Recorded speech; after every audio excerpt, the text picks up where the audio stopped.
बिस्मिल्लाहिर्रहमानिर्रहीम अस्सलाम वालेकुम माय यूट्यूब फैमिली। उम्मीद करदी हां तुसीं ठीक होवोगे। अलहमदुलिल्लाह मैं भी ठीक हाँ। तो अज की रेसिपी मैं बना रही हाँ कद्दू ते दाल चनिया दी। छोटे छोटे कद्दू हैं, देसी कद्दू न साडे अपनियां खेतां दे। ते मैं आखेआ भी अपने वीवरां नाल शेयर कर लवां। ते माशाअल्लाह अज मैं कद्दू दाल बनाना शुरू करूँगा तो तुसीं वेखदे जावोगे ते मैं बनांदी जावांगी। ते हुण मैं बनाना शुरू कर रही हाँ। ए वेख लो पानी असी उत्ते रख लिया, चुल्हा असी ऑन कर लिया। तो पानी हुण साडा गर्म होवेगा तो हुण इहदे विच फिर असी कद्दू पावांगे। थोड़ी देर पानी गर्म हो लवे फिर असी कद्दू सुट्टदे हां। ए वेख लो वीवर माशाअल्लाह उत्ते उतले पोर्शन मिस्त्री लगे हुए ने ते नीचे वाले पोर्शन दे विच मैं खाना तैयार करनी हाँ। खाना नीचे वाले पोर्शन विच बनानी हाँ।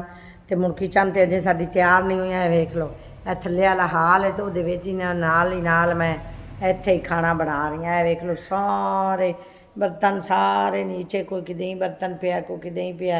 इस तरीके नाल मैं ना बर्तन रखे हुण सारे। ए वेख लो ए तरीका ही ने मेरा, मजबूरी है ना, फिर किचन तैयार हो जाएगी। ए अमरूद मैं लैन तो अज मैं अमरूद खावांगी कि इस मौसम में अमरूद जिहड़े ना वो ज़रा वेख के खाओ तो बड़े अच्छे होंदे न सेहत वास्ते। ए वेख लो ए माशाअल्लाह साडा हाल है। तो वह कमरे की मैं सफाई करवा रही हाँ। एक कमरा साडा तैयार हो गया है। हाल वेखो माशाअल्लाह इस तरीके की मैं सीलिंग करवाई है। बहुत अच्छी लग रही है ना वीवर, तुसी भी दस्या है मैसेज करके।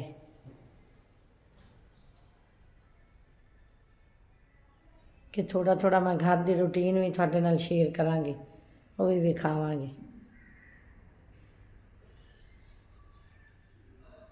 ए वेख लो ए मिट्टी दी मैं नाल अंगीठियाँ रखी हुई हैं छोटियाँ छोटियाँ।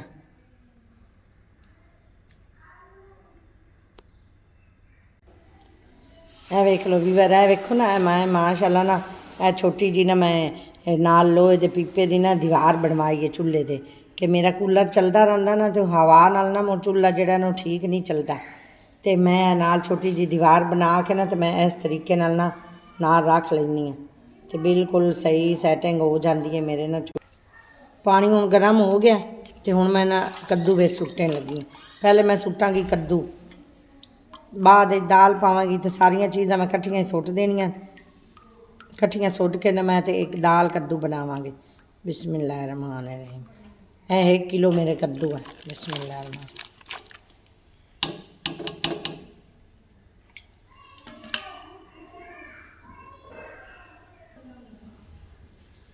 हुण इहनूं असीं उत्तों ढक देवांगे तो पकदा रहेगा।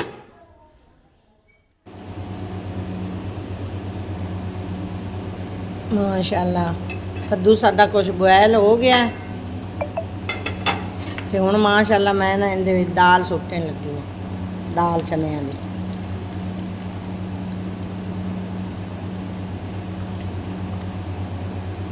बिस्मिल्लाहिर्रहमानिर्रहीम। एक पाव मेरी दाल है, 1 किलो कद्दू आन तो 1 पाव दाल चनियां दी। थोड़ी देर इस दे विच इस तरीके नाल ना छुरी हिलावा नाल ना दाल ते कद्दू बड़ा गलदा है।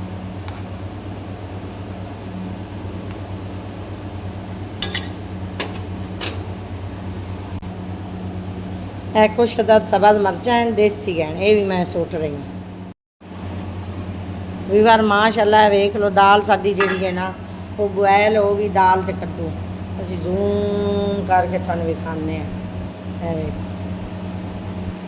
ते हुण मैं इहनूं थल्ले दाल ते कद्दू नूं ते कढ़ाई नूं थल्ले लाहण लगी हाँ चुल्हे तो। ला के ना तो फिर मैं इहनूं तुड़का लावांगी ते चिकन भी थोड़ा जिहा पावांगी।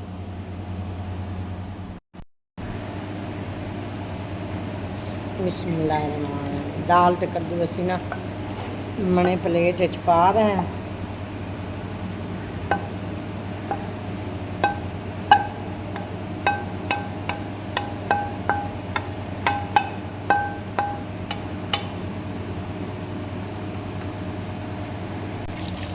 है वेख लो वीवर माशाअल्लाह घी साडा गर्म हो गया तो 1 चम्मच असीं जीरा पा रहे हैं। नाल नाल साडी मिस्त्रियां दी चाह भी पक रही है। तो 2 चम्मच असीं पत्ती सुट रहे हैं। बिस्मिल्लाह।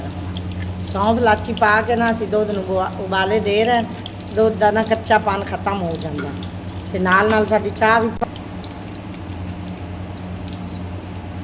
दो दो अदद बस प्याज है तो एक बाल में लसन का। बिस्मिल्लाह रहमान घी साडा गर्म हो गया, जीरा असीं विच सुट लिया।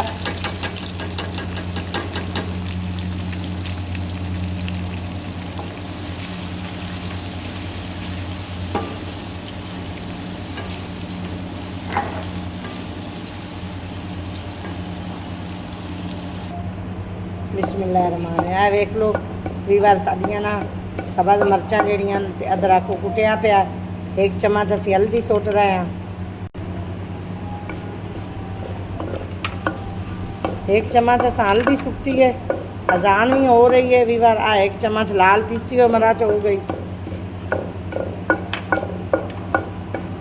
एक चम्मच लाल कुट्टी हुई दड़ा मिर्च। तो हुण अजान तो बाद तुहानूं विखानी है। वेख लो भी बार माशाअल्लाह प्याज साडे थोड़े थोड़े सोते हो गए ना। असीं ढेर ब्राउन नहीं करने, सोते करने नरम करके ना थोड़े जे चिकन पावांगे। क्या वेख लो नाल माशाअल्लाह कितनी अच्छी कितनी कलरफुल साडी चाह भी रेडी हुई पई मिस्त्रियों का।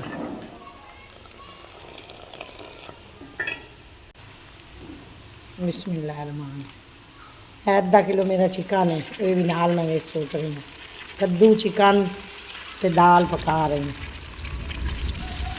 ते बद्दल भी माशाअल्लाह बड़ा आवाज़ा दे रहा, गज रहा गज्जन दी। बिस्मिल्लाह रहमान रहीम। चिकन माशाअल्लाह साडा हो गया थोड़ा थोड़ा स्टीम। ते असीं हुण जिहड़ा ना फ्राई हो गया चिकन प्याज़ां विच ते लसन विच ते घी च।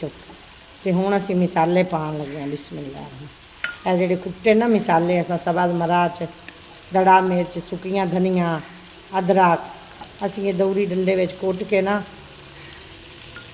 वेख लो भी बार माशाअल्लाह असीं इस तरीके नाल पाने हैं।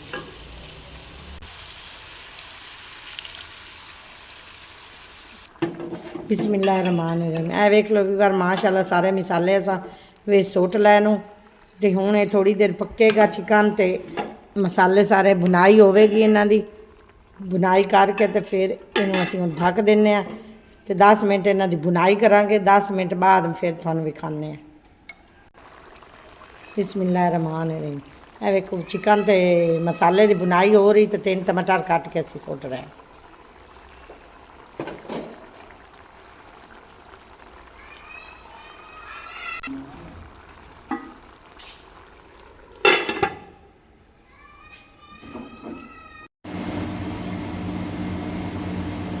बिस्मिल्लाह रहमान रहीम माशाअल्लाह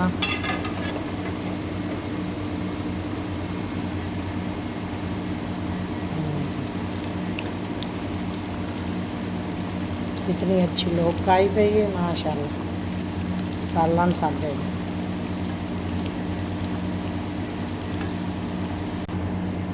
माशाअल्लाह लोग आ गई है साडे सालन दी बन के तैयार हो गया। जिहड़ा असीं सालन रेसिपी जिहड़ी कद्दू दाल चनियां दी ते चिकन बनाया। तो बिस्मिल्लाह रहमान सब्ज़ धनिया मैं सुट रही हूँ। सब्ज़ धनिया नाल दाल ते कद्दू दी लौकी बहुत अच्छी होंदी ते टेस्ट ही बड़ा आंदा। सब्ज़ धनिया ते इहदी जान हो जान माशाअल्लाह। हुण वेख लो भी बार 10 मिनट नहीं 5 मिनट इन्हूं मैं दम देवांगी। चूल्हे का फ्लेम असीं बंद कर देना तो 5 मिनट दम देवांगे तो फिर तुहानूं डिश आउट करके विखानी। बिस्मिल्लाह रहमान रहीम बिस्मिल्लाह रहमान रहीम वेख लो भी बार माशाअल्लाह असीं खाना हुण डिश आउट करूँगा। जिहड़ी रेसिपी मैं बनाई है तो हुण मैं आख्या अपने वीरां नूं डिश आउट करके विखा लवां। बिस्मिल्लाह रहमान रहीम पहले तो मैं बना रही हूँ ना चिकन ते कद्दू ते दाल बना रही हूँ। तो चिकन तो जोड़ा वो विच उवें ही विच मुटफिक पिया कि असी पहले तो सिर्फ दाल ते कद्दू बनाना सी ना भी बार। तो माशाअल्लाह असां मुड़ नाल थोड़ा जिहा चिकन भी कंट्रास्ट कर लिया मैच कर लिया कि असां आख्या नाल चिकन भी थोड़ा जिहा हो जाए तो दाल कद्दू भी हो गया। माशाअल्लाह नाल तंदूर दी रोटियां हो गई। वेख लो कितनी अच्छी तंदूर की रोटी बनी हुई है। तो असीं हुण खा के भी तुहानूं विखाने तो उम्मीद करदी हां अज दी रेसिपी तुहानूं बड़ी पसंद आई होगी तो इन्हू सबसक्राइब भी किया करो, लाइक भी किया करो, तो अपने प्यारिਆਂ ਨਾਲ शेयर भी किया करो। तो अल्लाह हाफिज़ हो, तो हसते रहो, वसते रहो, खुश रहो, आबाद रहो, तो सदा सलामत रहो। तो फिर नवी रेसिपी नाल तुहानू मिलांगे। तो बिस्मिल्लाह, खुश रहो।